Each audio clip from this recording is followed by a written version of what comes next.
আমরা ভারতকে যে দিয়েছি সেটা ভারত সারা জীবন মনে রাখবে। বাংলাদেশের ইলিশ ছাড়া ভারতের পহেলা বৈশাখ যেন রবীন্দ্রসঙ্গীত ছাড়া রবীন্দ্র জয়ন্তী। পহেলা বৈশাখ ঘিরে দুই বাংলার মধ্যে নতুন উত্তেজনার সৃষ্টি হয়েছে। বিষয়টি আর কেবল সংস্কৃতির মধ্যেই সীমাবদ্ধ নেই, এখন এটি এক প্রকার কূটনৈতিক যুদ্ধে রূপ নিয়েছে।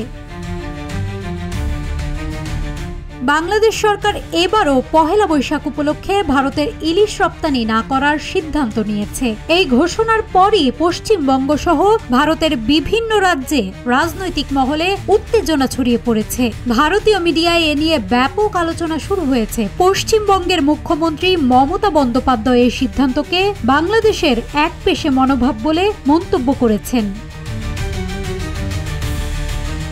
বাংলাদেশ সরকার অভ্যন্তরীণ চাহিদা এবং মাছের প্রজনন মৌসুমে অতিরিক্ত চাপ এড়াতে এবার ইলিশ রপ্তানি থেকে বিরত থাকার সিদ্ধান্ত নিয়েছে। তবে ভারত দাবি করছে দুই দেশের মধ্যকার বন্ধুত্বপূর্ণ সম্পর্কের খাতিরে ইলিশ রপ্তানির এই ঐতিহ্য অব্যাহত রাখা উচিত ছিল।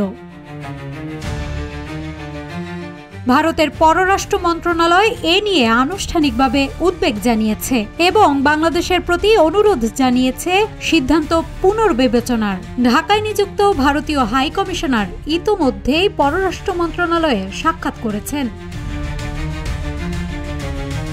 এদিকে বাংলাদেশের নীতি নির্ধারকরা বলছেন এটা কোনো রাজনৈতিক সিদ্ধান্ত নয়, বরং পরিবেশ ও সম্পদ রক্ষা করার কৌশল। তবে বাংলাদেশের বিরোধী দলগুলোর অভিযোগ সরকার ভারতের সঙ্গে সম্পর্কের রাজনৈতিক চাপ সামলাতে ব্যর্থ হচ্ছে।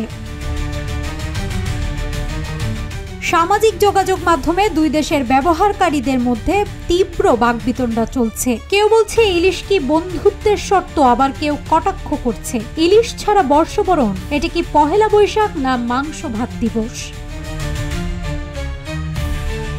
বিশেষজ্ঞরা বলছে এ ধরনের ইস্যুতে কূটনৈতিকভাবে ঠান্ডা মাথায় সিদ্ধান্ত নেওয়া জরুরি, না হলে সামান্য মাছ হয়ে উঠতে পারে সম্পর্কের ফাটলের কারণ।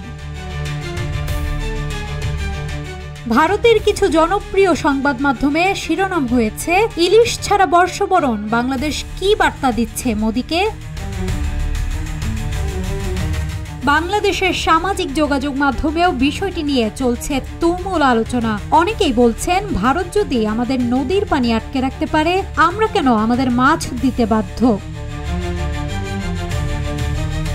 দুই বাংলার এই ইলিশ কূটনীতি যেন হঠাৎ করে বাংলা নববর্ষ উৎসবের আবহকে এক রাজনৈতিক উত্তেজনায় রূপান্তর করেছে।